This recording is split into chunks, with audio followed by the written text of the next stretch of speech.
Друзья, всем привет! Сегодня у нас будет небольшой такой промежуточный обзор, как чувствуют себя орхидеи, которые мы некоторое время назад сажали в грунт, состоящий в полуорганический такой керамзит, смешивали с кокосовыми чипсами один к одному.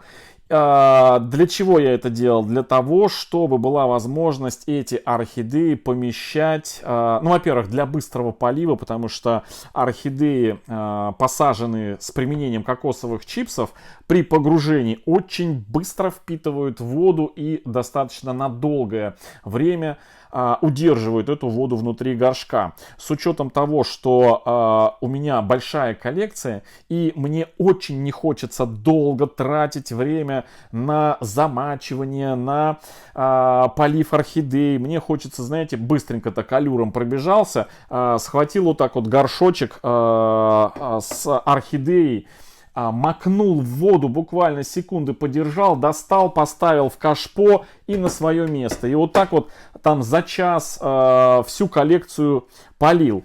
И вот с этой целью, это одна из двух целей, я выбрал этот грунт специально. Мы открыли плейлист у нас на канале, который называется «Орхидеи в кокосовых чипсах с керамзитом».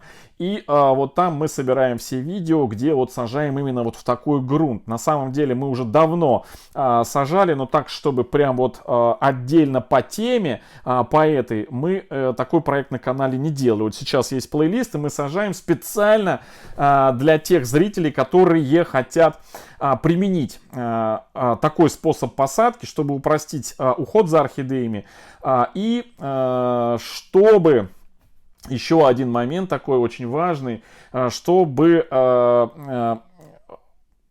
орхидеи помещать на мокрые пяточки, потому что это один из самых эффективных способов для наращивания, для стимуляции роста корней. Так, ну давайте я буду показывать и по ходу давайте сразу начнем с мокрых пяточек. Прижал листик, сейчас взял, поставил орхидею сюда и не заметил лист нижний вместе с горшком. Сразу давайте про мокрые пяточки. У нас, значит, вот здесь сейчас 4 орхидеи, которые мы сажали кокосовые чипсы с керамзитом. И одна из этих орхидей была без корней. И мы на свой страх, ну как без корней, у нее там был полуживой корень один какой-то, но и то вот он сразу после пересадки засох. То есть орхидея Purple Fairy, биглипчик, вот такая вот. У нас есть видео в этом плейлисте, мы как раз потрошили эту орхидею. У нее был вот один такой единственный. И мы посадили вот ее в такую посадку. Не на наращивание корней поставили, а сразу вот выбрали кокосовые чипсы с керамзитом для того, чтобы поставить эту орхидею на мокрые пяточки. То есть, чтобы у нас... Что такое мокрые пяточки? У нас есть отдельный плейлист, который так и называется «Полив мокрые пяточки». Там можно все увидеть и посмотреть, обогатиться знаниями. Вот, и, значит, мы наливаем воду на палец внизу, то есть низ у нас такой всегда мокрый. Влага заставляет, стимулирует от основания тянуться орхидеи к корням. И когда у орхидей мало корешков, совсем маленькие корешки, то увлажняя низ постоянно, удерживая влажный низ, мы таким образом стимулируем тянуться быстрее этим корешкам к этой влаге. А уже когда они дорастают до низу, там уже вам самим принимать решение оставлять на мокрых пяточках, чтобы корни привыкали к влажной среде и во влаге росли, либо переходить на другой способ полива. Но вот эти орхидеи мы специально оставляли, сажали именно для быстрого полива и для оставления орхидей на мокрых пяточках, потому что сейчас лето и вопрос актуальный стоит, чтобы, знаете, при поездке на дачу, на моря, быть уверенным, что орхидеи как минимум там неделю, 2-3, а то и месяц будут себя без вашего участия полива чувствовать себя хорошо. И вот эту орхидею мы поместили на мокрые пяточки. Сейчас вот вода у нее уже практически, видите, подиспарилась, ушла вниз, а когда наливал, я ее держал, наливал, подливал вот где-то на палец вверх. Времени прошло, ну, наверное, уже 3-я неделя идет после подлива воды, то есть вот 2 недели вообще не подходил к ним, хотя сейчас уже жарко становится. За это время я уже 2 раза полил свою коллекцию, а эти орхидеи я не приходил к ним, не подходил. И вот на сегодня, друзья, орхидея, которая у нас была без корней, начала наконец-таки растить свои собственные корни. Посмотрите, вот они. Вот такие вот тянутся. Ну, пока что вот с этой стороны я их вижу. Ну, вы сами видите, да? То есть орхидея очнулась и ну, начала что-то, какие-то признаки роста показывать. Вот она у нас вот такая. Вот то, что там коричневая вода, друзья, это вот стекает вода при поливе от кокосовых чипсов. Но, знаете, меня спрашивают: ой, влияет это как-то на орхидеи, не влияет, друзья? Ну вот не влияет. Я не заметил, чтобы там вот такого цвета вода как-то пагубно влияла на орхидеи. Ну ничего плохого не происходит с орхидеями. И вы сейчас увидите все остальные. Так, вместе с этой орхидеей, с более-менее такими корнями, мы сажали еще вот эти 2 орхидеи. Вторая, значит, орхидея тоже у нас пошла в рост. Тоже находится, низ у нее находится немножко в воде. И потихоньку орхидея тоже просыпается, у нее начинают расти корешочки. Вот, но при этом внешний вид у нее тоже такой сохраняется, все у нее хорошее, упругое, листики тоже начинают расти. Орхидея у нас ну, нормально себя чувствует. Это вторая орхидея. Так, это у нас орхидея называется Карл Далматиан. Тоже биглипчик. Тоже биглипчик. Третья орхидея. Это вот такая. Вот ей больше всего понравилась эта посадка. Ну, просто зашла. Это орхидея Moonlight Serenada, лунная, да, как она там, лунная серенада, тоже биглипчик, вот, на мокрых пятках. Но это вообще, посмотрите, у нее корни полезли, она ожила. Посмотрите, какая прелесть. Вот что значит один и тот же способ посадки или один и тот же способ ухода за орхидеями. Для каких-то орхидей это дает хороший такой толчок, старт. Они прям сразу оживают. А какие-то чуть-чуть подумают, а какие-то наоборот говорят орхидеи, что им не очень это по комфорту, и они это. То есть вот, друзья, казалось бы, да, один род орхидей фаленопсисов, но у каждой есть своя определенная особенность, да, то есть нету какого-то универсального 100% ухода за орхидеями, прям вот, чтобы на 100% орхидей этот уход действовал прям абсолютно положительно, хорошо, и они прям бурно развивались и растились. Такие, наверное, условия можно обеспечить только, знаете, в специальных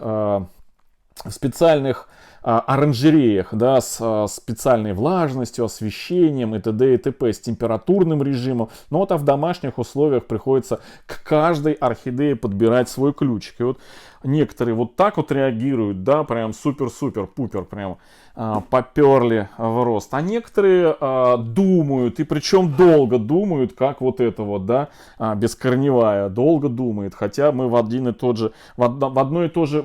же день все эти орхидеи пересаживали. Вот, в общем, друзья, вот такая вот орхидея. Тоже здесь кокосовые чипсы, керамзит. Орхидея прекрасно себя. Вон и листья пошли, и корни у нее, все понравилось. И она тоже, вот с нее течет, она тоже находится на мокрых пяточках у меня. Именно этот грунт, кокосовые чипсы и керамзит обеспечивает долгое, ну как сказать, долго не портится во влажной среде. То есть сам по себе керамзит, он не портится, он из глины, да. А кокосовые чипсы, они обеспечивают, поднимают влагу между кусочками керамзита. И сами по себе кокосовое волокно, кокосовые чипсы, они очень и очень медленно подвержены разложению. То есть это один из немногих органических компонентов, который практически но очень-очень долго, ну, наверное, как дубовая кора, как дуб, не подвержен разложению и гниению, да. Поэтому и выбрал вот эти два компонента я, керамзит и кокосовые чипсы, для того, чтобы во влажной среде орхидеям было комфортно и корни не гнили от разложения там коры, например, или мха, который постоянно, допустим, в воде находится и с доступом к кислороду. Он, естественно, он там через год-два начинает разлагаться. Ну и плюс грибок еще может поселиться, грибница и почвенные грибы, и съесть этот мох-сфагнум. Здесь кушать нечего грибам, здесь керамзит и кокосовые чипсы, которые не поддаются разложению грибковых каких-то, я не знаю, микроорганизмов. Так, ну и четвертая орхидея, это совсем недавняя наша пересадка. Сейчас я воду вытру. Совсем недавняя пересадка. Это была пару, по-моему, недель, да, там, или сколько, ну, почти 3 недели назад покупали орхидеи в барнаульском интернет-магазине. И нам барнаульский магазин, я купил 2 орхидеи, он подарил 3-ю. И вот одна из купленных мною орхидей была тоже посажена. Сколько уже получается, мы назад сажали, 2 недели назад мы ее сажали, эту орхидею, в кокосовые чипсы с керамзитом, еще на фитиль. Ну, про фитиль я отдельно сниму видео. И, значит, у этой орхидеи была, в принципе, неплохая корневая система, которая в стандартный горшок не поместилась, мы ее поэтому в большой посадили. Но у орхидеи были кавиолые, такие, ну, мягкие листья. Мы эту орхидею поместили на, значит, мокрые пяточки и в этот грунт, то есть этот грунт еще подходит для фитиля, для фитильного полива, то есть для быстрого замачивания раз, для мокрых пяточек 2, для фитильного полива. То есть я и хочу вот этим вот проектом посадки орхидей, кокосовые чипсы и керамзит показать все возможные варианты полива и ухода, вот в таком плюсовые такие моменты, да, что очень удобно поливать разными способами. Вот лист был квелый, помните, он у нас свисал, мы поставили палочку, и вот, находясь при постоянном влаге, при постоянной влаге, то есть не находясь на мокрых пяточках, но находясь на фитильном поливе, мы фитиль загнали туда в корни, да, постоянно подпаивая корни через фитиль. Смотрите, лист сохранился, но при этом у нас проявился вот эти вот, но это уже после покупки последствия, вот эти вот отеки. Это отдельная тема, я расскажу про отеки, если будет интересно, по каким причинам, ну и что это такое. Стоит ли этого бояться, что нужно делать и на что нужно обращать внимание. По отекам могу снять, потому что мне за последний, наверное, месяц раза 4 или 5 прислали в личные сообщения вопросы вот подобные: Георгий, что это, с чем это едят, кто это ест, или что, стоит ли бояться и т.д. и т.п. Вот такие вещи. Вот, собственно, видите, все торчком. У орхидеи все торчком. В общем, друзья, пока я доволен. Да я изначально был доволен, но просто для проекта отдельно мы не снимали орхидеи в посадку в керамзит и в кокосовые чипсы, да. А вот сейчас мы это делаем, и ну, я очень-очень прям вот доволен, что орхидеи прекрасно себя чувствуют, растут и развиваются. В общем, друзья, вот такое сегодня видео промежуточное про керамзит и кокосовые чипсы, мокрые пяточки, фитиль при таких посадках. Всем хорошего настроения, всем добра, здоровья, до встречи в следующем видео, всем пока.